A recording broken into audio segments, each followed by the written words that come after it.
Good afternoon, everyone. On behalf of all of us at the National Glass Association, thank you for making time in your day to join us for this month's installment of Thirsty Thursday. On the next slide, you'll see that registration is open for the NGA Glass Conference. We hope you'll join us in just over 2 weeks on February 9th for what we're considering an online best of edition of our usual Winter NGA Glass Conference. In addition to a virtual fun run and walk, on the next slide, you'll see the key topics for the day will be 2 sessions that will look at the future implications of the latest codes and standards development, as well as a unique perspective from the General Services Administration. If you'd like your brand in front of this influential audience, there's still time to get in on the action. Feel free to contact me, Sarah Neiswanger, for sponsorship information. NGA has published its first annual report to highlight initiatives over the past 18 months.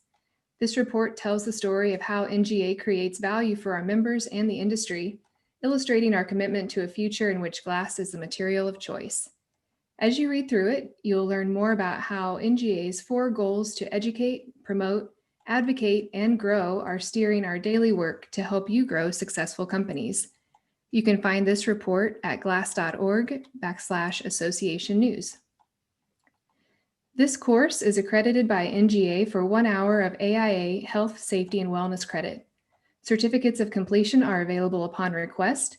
Simply email sarah@glass.org as listed on the screen. Please use the Q&A feature in the Zoom toolbar to submit questions throughout the session. We will address as many as we can at the end of the presentation. I'm now pleased to introduce our speaker, Dr. Kayla Natividad. She is an architectural technical service engineer for Pilkington, North America. She received her PhD in civil engineering with a focus in structures and glass design from Texas Tech University. Since joining Pilkington, North America, a major focus of her work has been in sustainability and green building design. Kayla has and continues to promote green building initiatives through education and advocacy of glass technology. Kayla, welcome. Thanks for having me, Sarah. I really appreciate y'all letting me present today on this.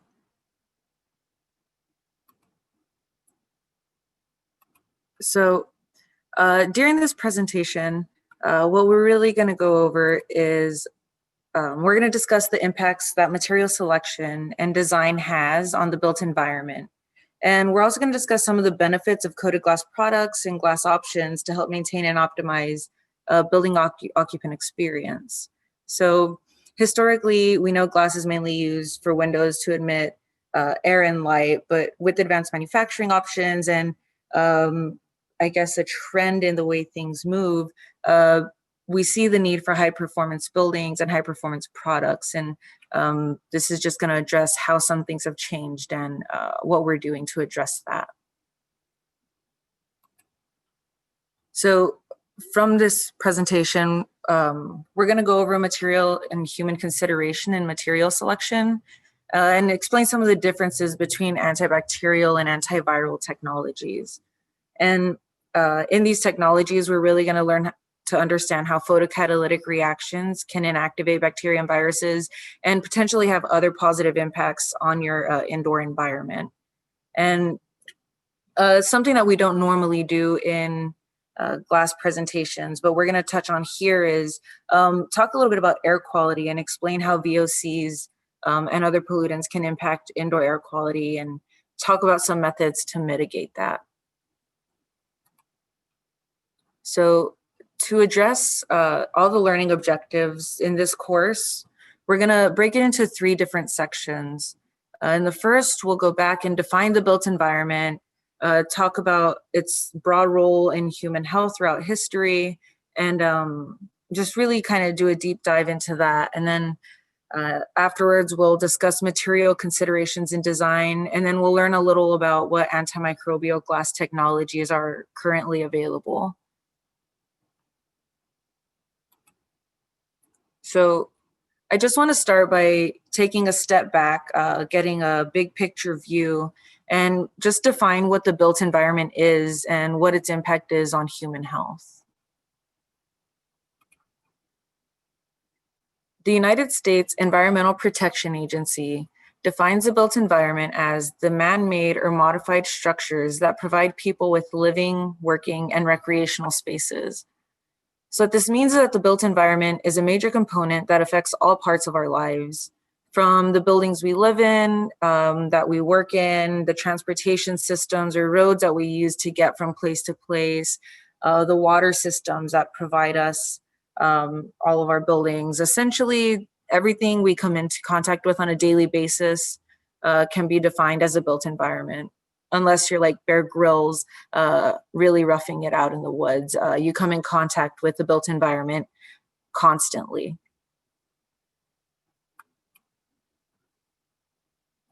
So why is this important and how is it tied to human health as a whole? Well, the built environment significantly affects the public's health through exposures to toxins and pollutants, and this could be air quality, water quality, noise pollution. Any of that can have significant effects on our chronic health. And through the introductions of pathogens, we see the design of physical spaces has been linked to severity of chronic and infection disease or control of infectious disease throughout history. And I really want to take a step back. We'll step into a time machine to kind of go over some of this and figure out how the built environment has impacted human health throughout history as a whole. Sorry. So let's go ahead and take a step back. And we're going to step back to the 19th century. We're talking Industrial Revolution. Hundreds of thousands of people are flocking to new industrial cities. Now we're having a lot of people in a lot less space. And so with no real air or water quality regulations or general urban planning in place, the cities tended to be overcrowded and unsanitary. And this overcrowding and unsanitary conditions that people were working and living in, there weren't really any divides in that space. And so it resulted in an increase in disease and epidemics, and really in turn, a decrease in life expectancy. And it was during this time that the connection between the built environment and human health was really highlighted. And so until we started to see the use of urban planning. And the first urban planners were actually sanitation designers, like through the design of comprehensive sewer systems. So through the development of sewer systems, the movement of residential areas away from industrial facilities, and the inclusion of light and fresh air in buildings, literally introducing windows and openings into buildings, life expectancy really started to rise again. And so here we see we're making these first connections on how essentially the places we're building to live and to sleep and to eat are affecting our health, not only in the immediate term, but over like a long-term impact and your chronic disease impact. And so now through the introduction of urban planning and the sewer system and improved building design, we start to see some positive changes, but we know not everything happens overnight. And so moving into the 20th century, we're still seeing significant overcrowding. There's still poor sanitation and low hygiene standards.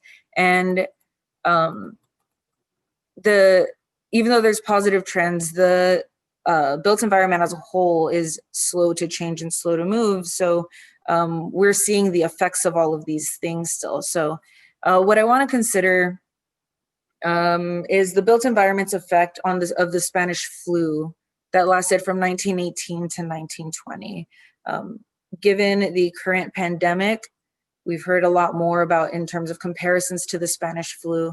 And while the Spanish flu is known as one of the deadliest pandemics in history, there's a number of differences between the current pandemic and the Spanish flu, and especially whenever you take our health systems and our built environment into consideration. So the Spanish flu hit the world when before antibiotics were invented. And what we saw was a lot of the deaths, perhaps most of them, weren't actually caused by the flu, the virus itself, but the deaths were actually due to secondary bacterial infections caused by a poorly regulated built environment. And so now when you look at the current pandemic, what you're seeing is you hear a lot about it affects people with pre-existing conditions more. And part of that is because now we have antibiotics and we have a cleaner air quality and better water quality and just general better health system implemented and in place today. So we're not seeing a lot of these deaths caused by secondary bacterial infections themselves. So moving forward, that epidemic gets under control, and by the mid-20th century, the connection between human health and the built environment isn't necessarily focused on infectious disease anymore. People aren't really considering the connection between human health and the built environment because infectious disease has been brought under control. And as a result, the layout and the planning of cities came to be viewed as a matter of aesthetics or economics, but not necessarily health. Over time, infectious disease threats became less important and the focus shifted to the prevention of chronic diseases. So we see the shift occurring through a focus on human behaviors and regulations on toxic substances, that even those included in building products. So now we start seeing smoking restrictions, no smoking indoors, no smoking within a certain proximity of the building. We start seeing things in place like seatbelt laws to help affect human behavior and increase that life expectancy as well. And now we're actually seeing laws banning production with things like lead and asbestos, and starting to bring to light more of this building material transparency. So until early 2020 and the introduction of the current pandemic, the primary public health problems were chronic diseases rather than infectious disease. So how to design buildings and infrastructure to reduce chronic illnesses known to be caused by air quality, water quality, sound pollution, essentially everything listed on this slide is really the focus. And we see it through voluntary building standards. So voluntary building standards are developed and aimed at improving energy performance and environmental and human impact. So we're starting to see the adoption of LEED, Living Building Challenge Well, Passive House, and they're becoming widely adopted as cities move to reduce their environmental impacts. And by reducing their environmental impacts, they're in turn improving the quality of life for the building occupants. And so a lot of times, whenever we think of glass and we think of how we can use glass to improve the built environment, we really generally break it down to, we have high daylighting or connection to nature and biophilic design. We can talk about thermal comfort with low E or solar control coatings. We can talk about noise abatement through laminated glazing, and we could always talk about material transparency like EPDs, HPDs, and things like that. But today we also have to take into consideration the newfound concern of preventing and mitigating the spread of infectious disease as well. And so I'm going to take this presentation a little different than what we normally see with glass presentations in terms of solutions to some of these. And I'm really going to focus on air quality and some of the material components, a little bit on material transparency, but really talk about how we can affect air quality and how we can help potentially mitigate the spread of infectious disease through that. So let's go ahead and talk about design considerations.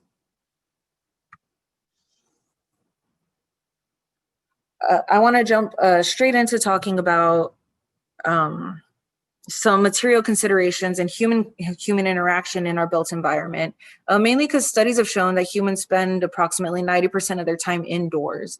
And since the majority of our lives is spent in direct contact with the built environment, it's important to take this into consideration in our designs. And some ways we can help optimize it is by consciously selecting materials and acknowledging the way occupants interact within the space. So I mentioned I was going to talk about air quality a bit, and this is going to, come up a couple of times throughout the presentation. But what we see is concentration of air pollutants are often 2 to 5 times higher indoors than typical outdoor concentrations. And though these indoor pollutant concentrations can be linked to a number of things, there are 2 major building trends that have had significant impact on the increase in indoor pollutants over the past couple years. The first focus is the focus on high performance building design. So in the effort to improve and optimize energy performance, the use of increased air tightness in envelopes has really risen. For example, in passive house, the design focuses on air tightness to reduce heat loss, prevent moisture infiltration, things like that. And in a lot of these airtight designs, it's important to remember that you have to maintain proper ventilation to help reduce the concentration of indoor pollutants and allow for some air exchange. So whether that's through a forced mechanical ventilation or through operable windows to allow for natural ventilation to occur, it's really important when we take these high performance buildings and these high performance designs that we keep that in mind, because by focusing on that air tightness, we could be having an adverse effect on our indoor air quality. The second trend that we're seeing that has caused a rise in indoor concentrations of pollutants is the use of synthetic building materials. So synthetic materials can contain VOCs, or volatile organic compounds, that are chemical compounds that have a composition that makes it possible for them to evaporate under normal atmospheric conditions. So what that means is that these materials will gradually emit VOCs throughout the life of that they're installed. And these VOCs can affect indoor air quality, can impact human health and comfort through odor, causing irritation, really contributing to what we know as sick building syndrome. So if you've ever been in a building and your maybe your sinuses start to act up, you get some itchiness or swelling in your eyes, things like that. And then when you leave the building, you no longer have those symptoms and it just is kind of a passing wave. Some of that may be related to your indoor air quality and VOCs within the building's air quality and conditions. And so that's why when you go to a more ventilated space, like you walk outside, you no longer have those symptoms. So whenever you're going through and you're designing, what you really want to consider is using materials that have lower VOCs. So the lower the VOCs of a material, the less concern it is for a long-term impact of the material on human health. So whenever we go through and we think about material considerations and air quality specifically, we want to think that through conscious material selection and proper building ventilation, you can really help prevent that sick building syndrome. And you can go through, and conscious material selection can be through, start analyzing your health product declarations, your environmental product declarations, your even just your material safety data sheet. Go through, see what the level of any potentially toxic substances are in your building materials. I'd like to note, because this is a presentation focused on glass, that if in LEED's low emitting credit, the USGBC recognizes glass itself as an inherently non-emitting product. Not only is glass inherently non-emitting with regards to VOCs, and we know that once it's installed, it's not actively contributing to any indoor pollution, but there are coated glass products, and I'll discuss a bit later, that can actually have a net positive impact on indoor air quality. And so not only are you not contributing to additional pollutants, but you could potentially be helping mitigate pollutants that are being caused by other building products within your environment. Part of the reason I want to focus on air quality as well is there's a lot of studies that go through and show that if there is poor air quality within your building, you the likelihood of pathogens to exist in the air, be airborne, is higher. The count of however many pathogens is higher, and that's due partially because of the amount of the particles that are floating within the air. So obviously we can't see them, we don't know unless you're monitoring it, but it's something to take into consideration because it's kind of an invisible threat. And so that makes me move to my next discussion on human interaction and how we can go through and affect some human interaction to prevent infectious disease in our buildings. So here I just want to touch on some buzzwords. If I go through and use these words just so you know what I'm talking about. And the first is pathogens. Pathogens are just microbes that cause disease. These could be bacteria, viruses, fungi. It's really just like a overarching title for these different things. And so I might use the word pathogen, I might use the word microbe, but generally if I'm using those, I'm talking about bacteria and viruses together.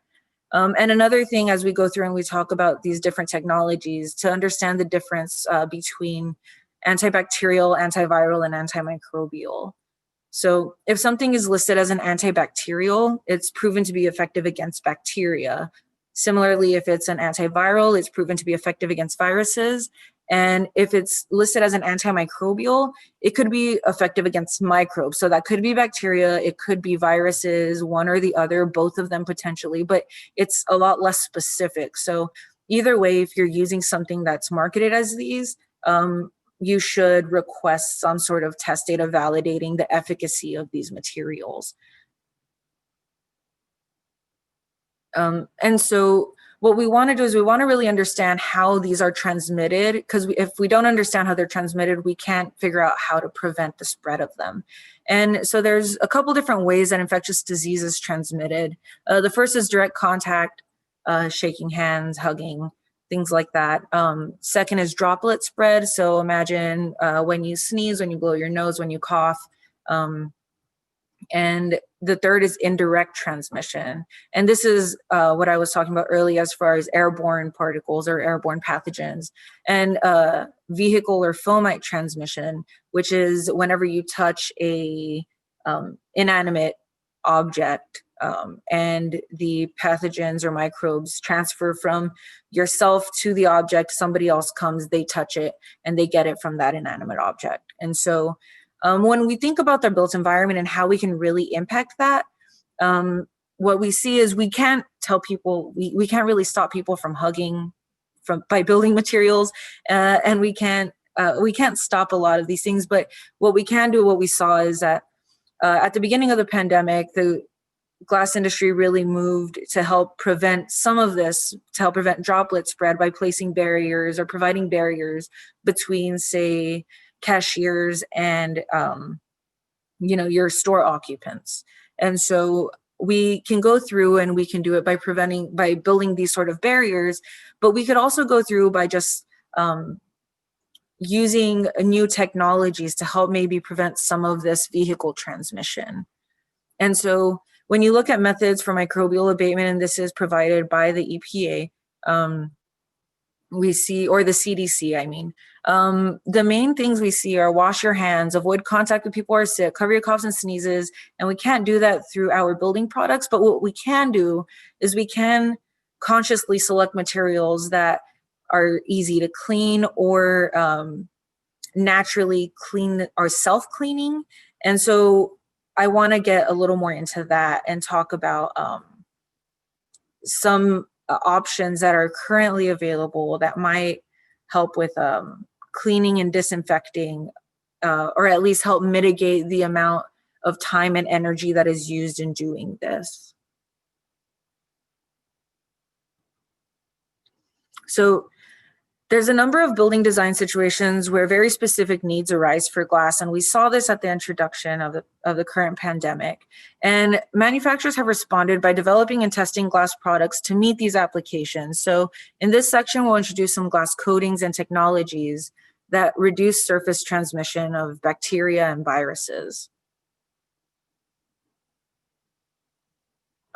in this, I'm going to go ahead and review 3 different technologies that are currently available on the market today, how they work, what where some of their applications are, and really, if you're going to be implementing them, what to be looking for and what to be asking about as you're doing this. So the first thing I want to talk about is conductive coatings for heated surfaces. Whenever we go through and we think if there's any issues, say with your water, then if you always hear you can boil it to help sanitize it or sterilize it. And so in the same way, our solution is essentially to kill these bacteria and viruses with fire, right? Heat's been used as a method to achieve sterilization and disinfection for as long as we can tell. And really what's happening is dry heat sterilization occurs through conduction. So as we see these bacteria and viruses land on the surface of the glass, you apply this conductive coating onto the glass, and that allows for an electric current to be transferred through it and essentially heat up that surface.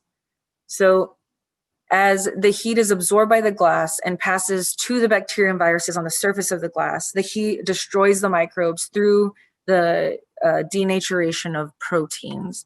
And it's similar to the same way that we go through and we sterilize everything by boiling it. It's like similar to wet sterilization, except in this case, we don't need to include any other material other than this conductive coating and an electric source. So here's just an example of the effect that heated glazing can have on pathogens. So this specifically is for the stability of SARS-CoV-2. This is a current coronavirus that we see. And it's just a couple of different environmental conditions. I know this is in Celsius, and if you're like me, I can't do quick conversions in my head, so I'm gonna go ahead and do it for you. At this top blue line, what you see is approximately 39 degrees Fahrenheit. So you see lives for an extended period of time, all the way up to 14 days on the glass surface at this temperature. As you start to increase the temperature, you see there's a reduction in how long that the virus can survive on the surface of the glass. And so the orange line is as that increases to 71.6 degrees Fahrenheit. The gray line, you see it goes from 14 days to 2 days approximately. If you increase the glass temperature to 98.6 degrees, and you can get these down to 5-minute, 30-minute lifespan of the SARS-CoV virus. If you increase the temperature to 132 degrees Fahrenheit or 158 degrees Fahrenheit. So when you think about this, you think, okay, well, you can't have a surface that hot the entire time. But in the same way as whenever you're spraying Lysol on a surface, you're not consistently spraying it throughout the day to make sure that it's constantly saturated, right? Maybe during times where the room isn't occupied or something along those lines, you'd be able to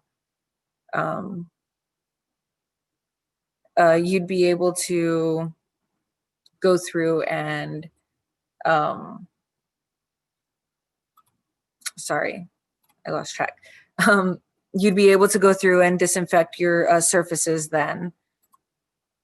So now, really, this is just an overview of the previous slide. The general idea is if you use conductive coatings, normally we only see them in refrigeration to help reduce condensation on the surface of the glass.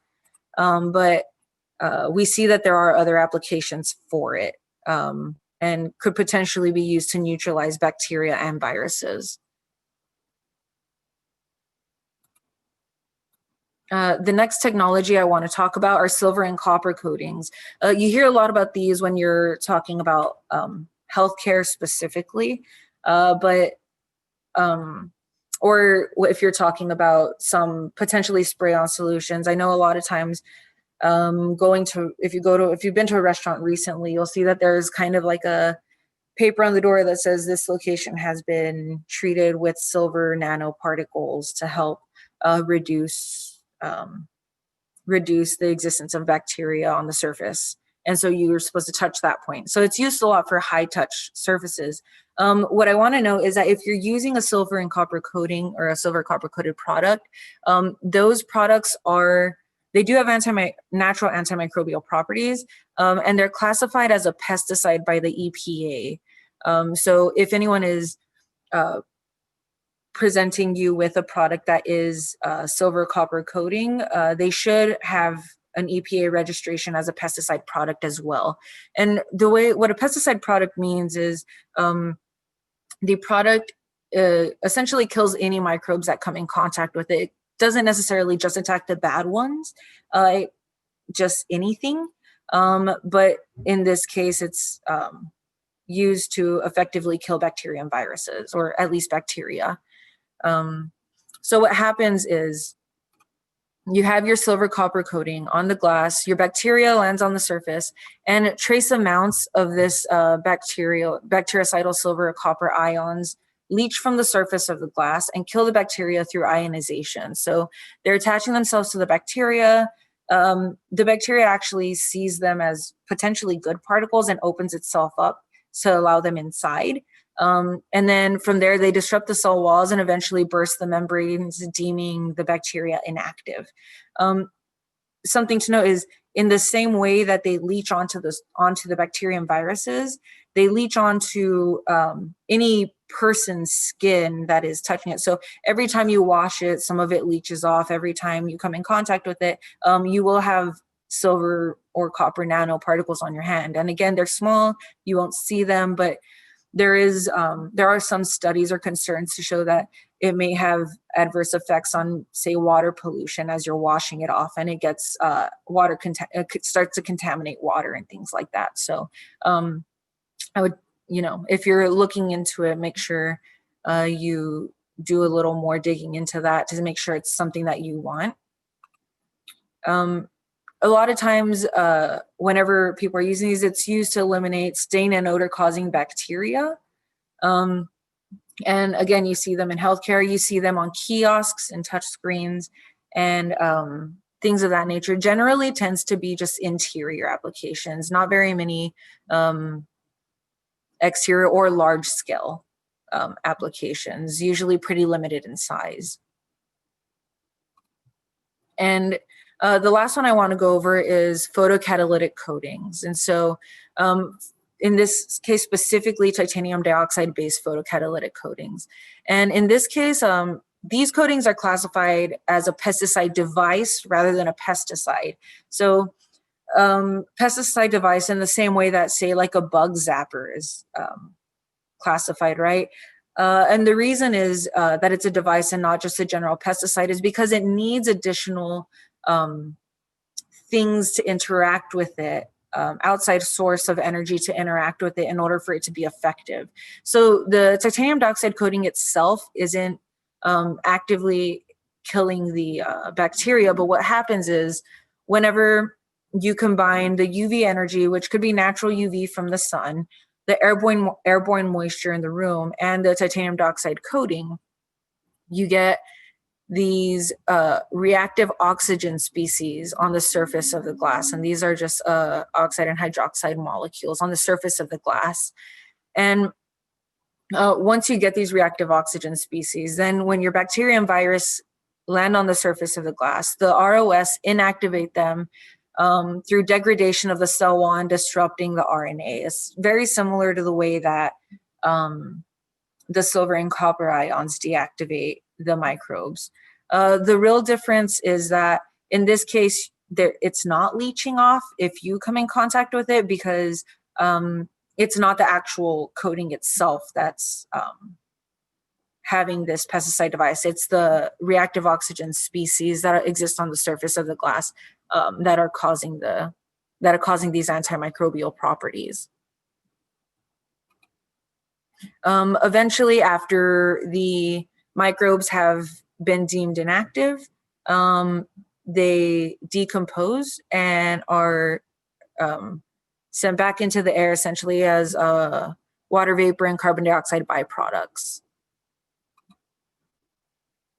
So another thing about photocatalytic and titanium dioxide coatings, and this is touching back to our discussion on material considerations, is that photocatalytic disinfection has also been proven to have positive effects on indoor air quality. So there are numerous studies and more coming out now that show that by using photocatalytic reactions, you can improve air quality through reduction of VOCs, by reducing the amount of ozone in the air, and by reducing the amount of NOx or nitrous oxides in the air. So not only is it not contributing to these negative air quality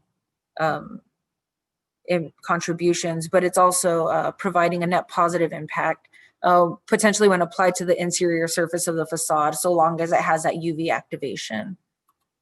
So an example here is a nitrous oxide reduction.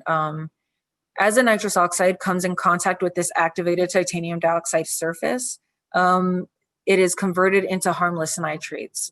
And so we've done studies to show that the NOx, here's an example of like the NOx abatement rate, which is 277.5 micrograms per area per hour. So if you were to go through, you take the entire area, the surface area of whatever is exposed into your room, and you were to multiply that by this abatement rate, you'll see the total NOx abatement within the hour in that room. So while it may not seem, in some cases, it may not seem like a lot per hour, if you look over the lifetime of the glass, you can have significant impact on your indoor or exterior environment. And so just as a general overview of the coating, we know it eliminates stain and odor causing bacteria, and it's also proven effective against envelope viruses. It's been proven to improve air quality, and generally with this, as far as antimicrobial properties go, it's really being marketed to be used in interior glazed surfaces or in combination with a UV source. So in this case, where you have seating against this window and you know that you might have some sort of airborne or droplet spread particles on the surface of the glass, areas where it's not normally going to be clean on your facade that has that UV. We're seeing it in healthcare and in mass transit. So I know that was kind of a quick overview, and it can obviously get much more in depth, but without being too specific. Some of the key takeaways I hope that you're able to get from this is, the built environment has been proven to significantly affect human health, and it's not just through toxic materials in your building products. It's everything. And right now there's a really big focus on chronic there's been a big focus on chronic health concerns, but maybe we have to start designing for long term, and maybe try to start mitigating future pandemics, if you will. And additionally, conscious material selection and proper building ventilation can help prevent sick building syndrome. When we think of high performance buildings, we don't always think of building ventilation or air quality necessarily. And I think it's really important that we start, as an industry, focusing a lot on that as well, and how we can help with some of that pollution abatement. And then lastly, there are glazing materials that can contribute to disinfection strategies and reduce the risk of surface contamination in high touch areas, like whether it be your facade, whether it be your interior glazing. It could be revolving doors, as hundreds of people are entering or exiting a building at some point. I know right now a lot of building spaces are reduced occupancy, but I imagine it's not going to be like that forever. And whenever we start reintroducing these high populations into buildings, we want to make sure that we're prepared and we're properly taking that human interaction into consideration when we're designing. So here's just some references that I used. And I really want to thank you for attending this. I know that was pretty high level, and it got into a lot of subjects that we're not really used to talking about as far as glass considerations, but hopefully you found some of this useful. Great, thank you, Kayla. We've had several questions come in. So if you don't mind, let's go ahead and dig in. The first being, are these coatings applied in situ on surface 4? Yeah, so it's dependent on which we're looking at. I know, so for the electric conductive coatings, as well as the titanium dioxide, they are pyrolytic coatings generally, and they're applied during the float process, so they're really durable, can undergo standard bending, insulating, things like that. For silver copper coatings, those are generally sputtered or sol gelled on, so they're still applied prior to installation, but they're generally applied post float process and after it's already been cut to size. Okay, great. The next question, can you talk about dynamic glass and its influence on indoor health, such as light control versus blinds? What is your experience with dynamic glass regarding health in the built environment? Yeah, so I think that goes back to one of the slides where I talked about chronic disease and how we've really been focusing on the impact of our building materials and designs to really mitigate chronic disease, right? What we see is that, it reduces the need for blinds. It helps increase the amount of natural daylighting and light control. And really a lot of times what the blinds and curtains do, and with regards to air quality, is they kind of collect a lot of dust, or they could collect pathogens, or they could collect things like that. And so it can also help with mitigating infectious disease and improving air quality as well, as like a side note, I guess. I know generally for electrochromics, they promote positive impact on productivity and mental health specifically, while improving your thermal comfort and daylighting. But I do think that they could have a positive effect. Don't quote me on it. I'm not a medical doctor or expert in microbiology or any of this by any means, but if you really look at the implications of how things are spread, I think that's a valid argument that you can make, that it would help reduce the amount of potential air pollutants that collect on the surface of blinds that you might need. Mm-hmm. Great. Sorry, that was a long-winded answer to that question. That's good. The next question is, how does adding a photocatalytic coating affect the lead time of glass?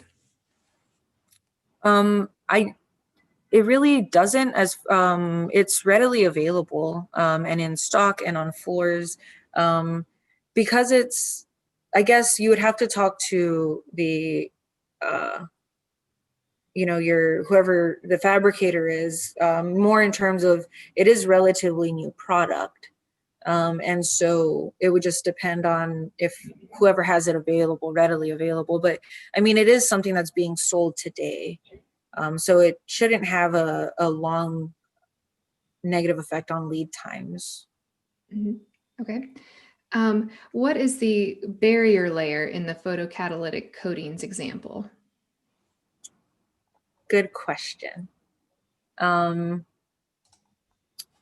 I can't discuss that. Okay. Yeah, sorry. Okay. But it's essentially the barrier layer is intended to improve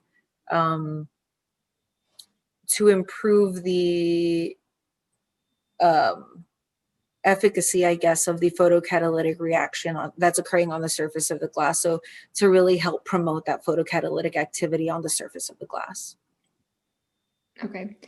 And so I presume this question might be in a similar vein, but just to clarify, does the photocatalytic approach require both a heat absorbing layer and a room facing coating?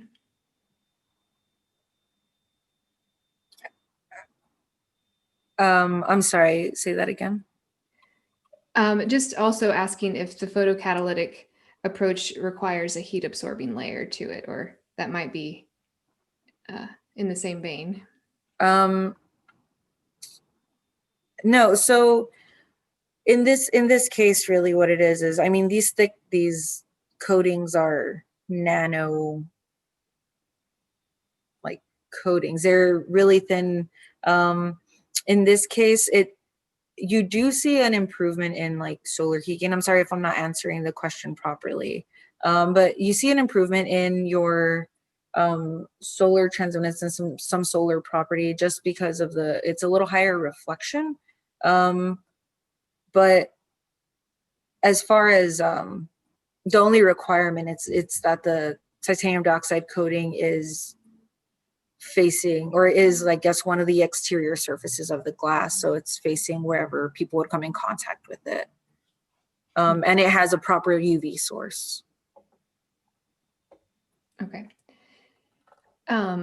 Let's see. There's lots of questions on how this is activated. For that titanium oxide coating that are UV activated on interior surfaces, it wasn't clear if the UV coming through the glass is adequate, or do you need an interior UV LED source? Oh yeah, so it is activated. It is sufficient UV from your natural sun daylighting if it is on the interior surface. So you don't need a artificial UV source. And we've done some work to show that even if you combine it, say in an IGU with the surface 2 low E and a surface 4 titanium dioxide coating, you still get enough UV transmission to activate the coating. And so as you start getting, as you go through, and maybe as you start introducing triple silvers, or you start introducing tints, like dark tints to that exterior light, then you start reducing the UV transmission, and then you might not have enough natural UV to activate the surface. But generally speaking, if you're using a standard low E on clear as an outboard light, you have enough UV transmission to activate it in your interior. And a lot of that is also dependent on where you are in the world, right? So as you get, if you're living somewhere that you get 12 hours, or you get, maybe 2 hours of daylight during the winter, this may not be the product to use, right? But generally for the North America, we see very similar activation times, and it does work well. It's a good question about the laminate, because a lot of inner layers actually have UV blockers in them. And with the UV blockers, what they're doing is, as if you have a laminated piece of glass, the inner layer absorbs 99% approximately of the UV, so you won't get that activation. There are inner layers that allow for UV transmission that don't have those UV blockers available today, and we've done testing on those, and it shows that if it doesn't have the UV blockers in it, then you are able to get sufficient UV to activate the coating. So it's just, you just have to be conscious of which inner layer you're selecting for your laminates. Okay. And so one question that just came in, just maybe to clarify again, how effective would a UV reflecting coating be? In what sense? So I'm just not sure what you mean by UV reflecting coating. If you have a UV reflecting coating on, say, surface 2, and your titanium dioxide is on surface 4, which, to be fair, a lot of low E's do reflect UV. Then, I mean, I think it's just dependent on the configuration. I would, if it's something you're looking into, I would go through and look at what your UV transmission is of the configuration as a whole, in order to determine if it's, I would say, sufficient UV. And in this case, you know, and it's not a solution for everything. I if there isn't sufficient UV and there is no way to have any sort of artificial UV to activate the coating, then it may just not be the proper product, I guess. And that's, I don't know if I answered the question or not, but I think that's the best way I can answer it. Sure. No, I think that's great. We have 2 more questions that have come in. Has there been any study on the deterioration of coatings at higher temperatures? Is there some level of decline over time? Yeah, so I think part of it is dependent on the way that the coating is applied. So we'll say for the electric conductive coating for heated glazing, that coating is applied when the glass is in a near melting like state or in a semi-molten state. And so it's essentially adhered onto the surface of the glass. So really, unless it's reaching some of these really, really high temperatures, which in application it never will, it's pretty durable. Whenever you go through and you start adding additional stresses on top of the high temperatures, so let's say like a bending process, right? You reach these really high temperatures and you're actively bending it and putting strain on that surface, the coated surface, then you could see maybe some issues with delamination or something along those lines. But for just the temperatures that we're talking about in this application, I don't think there's any real concern with coating degradation. Okay, great. And the final question we have so far is, does the EPA have to be involved in the testing process, or do you just submit the final test results to the EPA to get a certification? Yeah, you generally submit, if I'm remember correctly, because I was part of this process, but I don't know the entirety of it. But essentially, with the EPA, you have to go through and you have to register where you're making the product and essentially what the product's capabilities are, and how it works. And so from there, they're the ones that actually give you the designation of what type of product you are. And so in the same way that a if you're using like a bug spray, it's considered a pesticide. So because it's the spray that's actually killing the bug. If you're using the silver copper coating, it's considered a pesticide because it's actually the coating that's killing the microbes. And like I said, with the photocatalytic and with the electric conductive or heated glazing, those would be pesticide devices because you need that external source. In the heated glazing, you need the electric current, and in the titanium dioxide coating, you need the UV and air moisture. And so essentially, you would explain how it works. The EPA then gives you your designation, and you have to maintain that registration for the entirety that you're essentially making this product or have it on hand or are selling it. And so it's important that you go through and have it, because especially pesticides are heavily regulated by the EPA, and they're not necessarily something to play around with if you don't know what you're doing. So it's just an extra certification or an extra level to show that it is safe to use. Great. Excellent, Kayla. Thank you. Yeah. We don't have any additional questions, so we hope that you all enjoyed this session. And we would like to see you again on our next Thursday, taking place on February 18th. Kayla, again, thank you for your time and expertise sharing this with us today. No, thank you for having me. I really appreciate it. Great. Good afternoon, everyone.